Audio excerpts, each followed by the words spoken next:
Hello, hello, English learners. Welcome back to Speak English Naturally, your favorite place to grow your English through real, relaxed conversations. I'm Emma. And I'm John. And I have to say, I was slightly dreading today's topic. Oh? Why? It's such a great one. Because small talk is one of those things that sounds easy until you actually have to do it. Then suddenly your brain empties completely. Yes, you're standing in a lift, someone walks in, and suddenly you forget every word you've ever learned. Every single word. And the silence just grows. It becomes enormous. And yet, small talk is one of the most important social skills in English-speaking cultures. It opens doors, it builds trust, it makes people feel comfortable around you. Which is exactly why we wanted to dedicate a whole episode to it. Yes, because so many learners tell us the same thing. Their grammar is good, their vocabulary is growing, but the moment someone says, "So, how are things?" they freeze. And then they say, "Fine, thank you," and look at the floor. Which is very relatable, by the way. We've all been there. Even native speakers, honestly. So in today's episode, we are going to explore everything about small talk. What it is, why it matters, what topics work best, which ones to avoid, how to keep a conversation going, and how to exit gracefully. Gracefully. Very important word. No one talks about the exit. Nobody! And then you're stuck in a 20-minute conversation about someone's neighbor's garden. Deeply detailed garden. Every plant named individually. So, yes, we will cover all of it, including the escape. This is a B1 to B2 level episode, so the language is natural and a little richer than beginner level. But we'll keep everything clear and easy to follow. Just relax, listen, and let your English absorb the rhythm. And we have a lovely word tour later, plus quizzes and reflection prompts. So stay with us. And if this is your first time here, welcome to the family. Don't forget to like, subscribe, and leave a comment telling us what is the most awkward small talk moment you've ever had. Mine is available on request. It involves an airport and a very enthusiastic stranger. I've heard it. It's worth asking for. All right, let's get into it. 1. What small talk actually is and why it matters. So, Emma, let's start at the very beginning. What is small talk exactly? Great place to start. Small talk is light, casual conversation about everyday topics that don't require deep thought or personal investment. It's not a serious discussion. It's not an argument. It's more like social glue. Social glue. I love that image. Because that's what it does. It holds social situations together. It fills the spaces between people before they know each other well enough to go deeper. So it's not meaningless, even though it might feel that way. Exactly. And I think that's the big misunderstanding. A lot of people, especially learners, dismiss small talk as shallow or pointless. But it's actually doing something very important underneath. What is it doing? It's building safety. When you make small talk with someone, you're not really talking about the weather. You're sending a signal that says, I see you, I'm friendly, I'm not a threat, you can relax around me. That's a very human thing. It really is. Humans needed to establish trust very quickly, long before we had language as complex as it is now. And small talk is a modern version of that.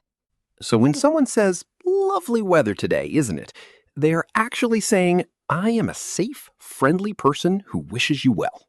In British English, absolutely yes. Weather talk is practically a love language. That explains so much about British culture, honestly. It really does. But it's not just British, is it? Small talk exists in every culture, just in different forms. Yes, in some cultures you ask about family. In others you talk about food. In the US, you might immediately jump into, so what do you do? Which feels very direct to some people. Which can catch people off guard if they're not expecting it. Definitely. So, understanding small talk also means understanding cultural context. What's friendly in one culture can feel intrusive in another. 2. The best topics for small talk. Okay, so we know why small talk matters. Now let's talk about what to actually say. What are the safest, most reliable topics? Right. The golden rule of small talk topics is keep it positive, keep it neutral, and keep it open. You want topics that most people can relate to and have something to say about. So the classic ones? Weather is number one, especially in the UK. It's been so gray lately, hasn't it? Did you catch that storm last night? It sounds boring, but it works because everyone has experienced it, and there's no wrong opinion. Unless you say you love the rain and they absolutely hate it. Even then, it's manageable. The second big category is the weekend. What you did, what you're planning, how was your weekend, is probably the most used conversation opener in office culture. It's a perfect question because it's open-ended. It gives the other person a choice. They can share a lot or a little. Exactly. And that brings us to another great category, current events. Not politics or religion, we'll come to those in a moment, but things like a big sports event, a popular TV show, a local festival. Did you watch the match last night? Is pure social gold in many countries. Pure gold. And food is brilliant. Everyone eats. Most people enjoy talking about where they went, what they had, what they're planning to cook. Food is a very warm topic. And travel? Even if you haven't been anywhere recently, asking someone about their travels or holiday plans immediately creates a warm, positive energy. Yes. Are you going anywhere nice this year is a genuinely lovely opener. And then there's work, carefully handled. Not how much do you earn, but what do you do? What keeps you busy? That kind of thing.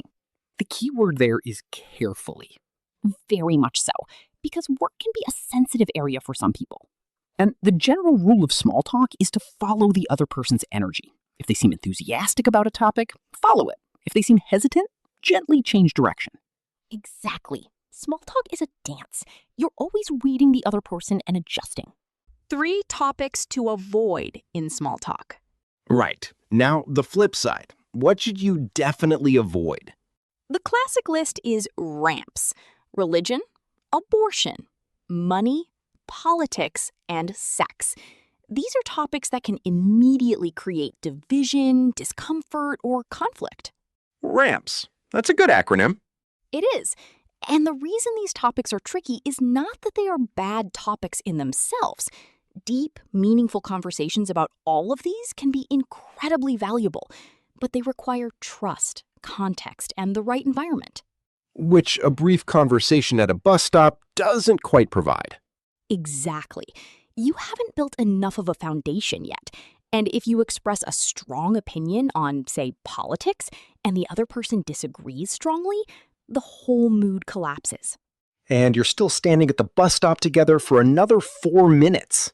Very long 4 minutes. What else should people be careful about? Personal appearance.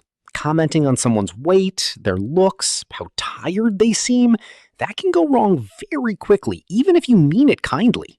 You look tired is one that sounds caring, but often just makes people feel bad about themselves. Exactly. And health questions. Unless someone has brought up their own health, don't ask about it. It can feel intrusive. And salary. Never ask what someone earns in most Western cultures. It's considered quite rude. Yes. And relationship questions for people you don't know well. Are you married? Do you have children? Why not? These are surprisingly personal, even though they feel casual. Because behind those questions, there can be a lot of private emotion. Divorce, infertility, loss. You never really know what someone is carrying. Very well said. Small talk should make people feel comfortable, not put on the spot.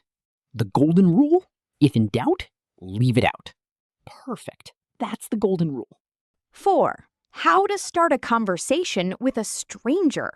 All right, so we know what to talk about, but for a lot of learners, the hardest part is actually starting. How do you open a conversation with someone you don't know? This is the part that scares people the most. And honestly, the secret is simpler than people think. What is it? Observation plus question. You look at the situation you're in, make a friendly comment about something you're both experiencing, and then add a small question. Give us some examples. Okay, you're waiting in a long queue. It's moving so slowly today, isn't it? You're at a work conference. Is this your first time at this event? You're at a party. How do you know the host? You're in a waiting room. Have you been waiting long? They all follow that pattern. Observation, question. Exactly. And the question matters because it hands the conversation over to the other person. You're not monologuing, you're inviting. And that makes them feel good. It does. People feel valued when you show genuine curiosity about them. What about compliments as an opener? Is that too forward? It depends on the compliment. Complimenting someone's outfit, bag, or something they're wearing is usually perfectly warm and welcome. "Oh, that's a great jacket. Where did you get it?" is a lovely opener. Because it's about an object, not their body. Right. Complimenting someone's body, even meant kindly, can sometimes feel uncomfortable or inappropriate. But complimenting a choice they made is different. So you're complimenting their taste, their decision. That's flattering without being intrusive. Exactly.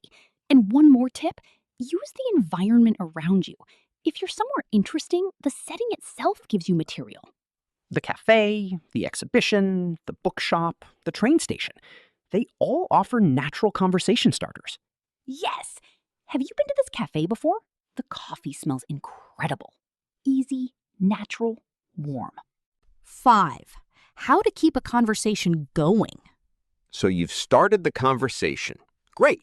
Now, how do you keep it alive? Because this is where many people run out of steam.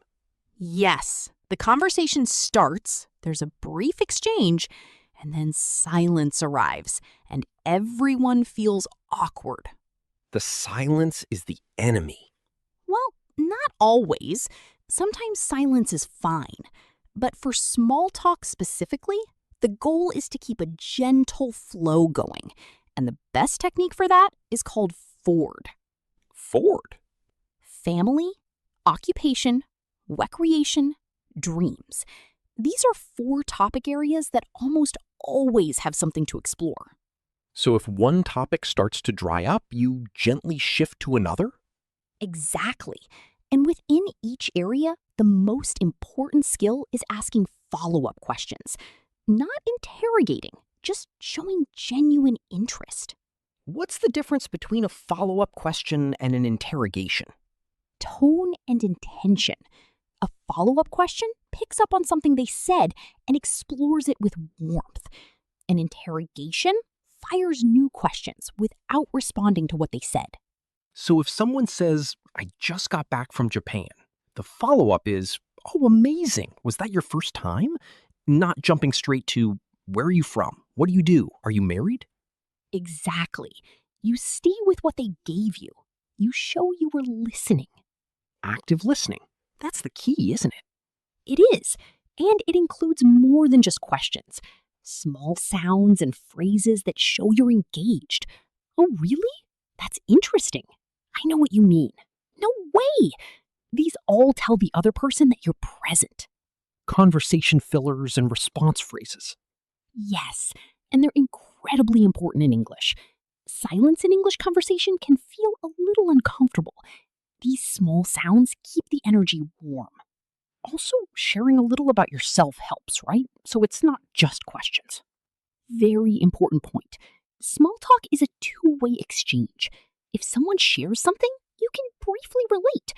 "Oh, I've always wanted to go there." Or, "That's funny. Something similar happened to me last week." And then hand it back. So it becomes a rhythm. Give, receive, reflect, return.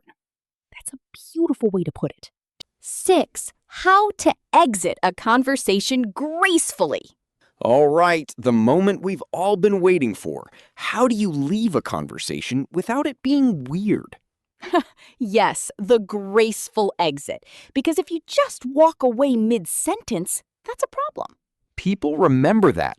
They do. So the key is to signal the end before you leave. Give the other person a moment to prepare. How do you signal it? There are a few classic techniques.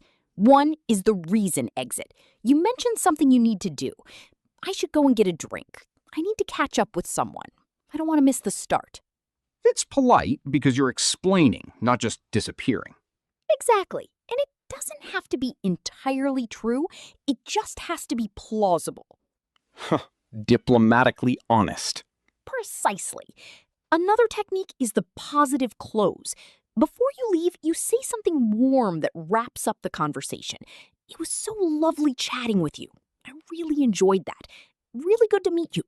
And that leaves a good feeling behind. It does. People remember how you made them feel. A warm close means they leave thinking positively about you.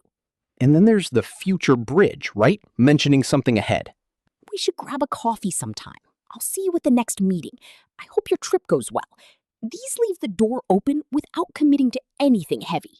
So the exit has 3 parts ideally: signal, warm close, future bridge. That's a lovely framework, yes. And if the other person won't let you leave? Then you become slightly more physical about it. You turn your body slightly. You start to move. You say, anyway, I really must, with a smile. Most people understand the cue. Most people. Most. 7. Small talk in different situations. Let's talk about context for a moment, because small talk looks different depending on where you are, doesn't it? It really does. The rules shift depending on the setting. Let's go through a few. Sure. In the workplace, small talk happens a lot. In the kitchen, at the beginning of meetings, in the corridor. The tone is friendly but professional. You want to seem warm and approachable, but also competent. So you're not oversharing. You're not being too formal either. Right. How was your weekend? Big week ahead? Did you manage to catch any of the game last night? These work well. And at social events? More freedom. You can be funnier, warmer, a little more personal. Parties and gatherings are actually designed for small talk to happen. Everyone expects it. So the pressure is lower. In a way, yes. And at social events, the host is often a natural connection point. How do you know Sarah? Immediately connects 2 strangers through something shared. Smart. And in service situations, like talking to a cashier, a taxi driver, a hairdresser. These are actually some of the richest small talk environments. There's a natural, time-limited window, both parties expect it, and there's almost no social risk. Perfect for practice. So for English learners especially, taxi rides and haircuts are free small talk practice sessions. Absolutely. Low stakes, high value. And you'll probably never see that person again, so nothing to lose. And online, video calls, that kind of thing. Small talk before a meeting officially starts is actually expected now. How are you finding working from home? Is it warm there? Nice background. It settles everyone before the serious content begins. Context shapes the content, but the core skills stay the same? Always. 8. Why small talk feels harder in a second language. Let's talk honestly for a moment about why this is genuinely harder when English isn't your first language. Yes, because learners often think the difficulty is vocabulary or grammar, but actually it's something different. What is it? It's speed and spontaneity. Small talk happens fast. There's no time to look something up, rehearse a sentence, or think carefully about tense. You have to respond in real time, naturally. And that is genuinely hard. It is. And there's also the cultural layer. Humor, sarcasm, irony, these are deeply cultural. What makes one group laugh might confuse or even offend another. British sarcasm, especially. It can sound like a genuine insult if you're not tuned into the culture. Very true. Oh, brilliant, said with a flat tone in British English means the absolute opposite of brilliant. Yes, context is everything. And then there's the fear of making mistakes in front of people. In a formal situation, you have time to be careful. But small talk happens in front of others, in real time with no script. which makes the stakes feel higher even though they're actually lower. Exactly. Nobody is judging your grammar during small talk. They're judging your warmth, your energy, your willingness to engage. So a learner who speaks imperfect English but is warm and curious will always win over someone with perfect grammar who seems cold and disinterested. Every single time, connection beats correctness in small talk. That should be on a poster. I'll make one. And what's the best way to build confidence? Exposure and repetition. The more you do it, even badly at first, the more automatic it becomes. Your brain starts to build patterns. The phrases start to feel natural. And one day, you realize you're doing it without thinking. Which is the goal. That's exactly the goal. 9. Useful phrases and expressions for small talk. Before we get to the word tour, let's do something really practical. Let's just run through some brilliant, ready-to-use small talk phrases. Yes, because sometimes you just need to know what to say. So here are some real, natural phrases grouped by situation. Starting a conversation. How have you been? What have you been up to lately? Did you have a good weekend? Have you been here before? Busy day? Keeping it going. Oh, really? Tell me more. That sounds amazing.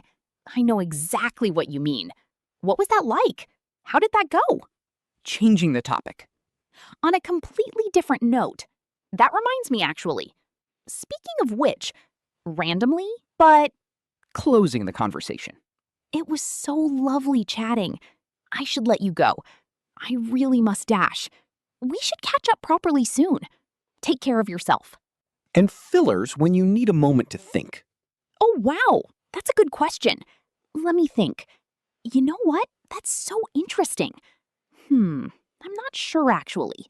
These fillers are gold for learners because the pause while you think doesn't have to be silent. Exactly. Fill the gap with something natural, and no one even notices you were searching for a word. Smart. And one final category, expressions of agreement and empathy that keep the warmth going. Absolutely. Totally. That makes sense. Right? Oh, I feel that. I can imagine. That must have been... These show the other person that you're emotionally present, not just physically there. And that's really the heart of small talk, isn't it? Presence. It is.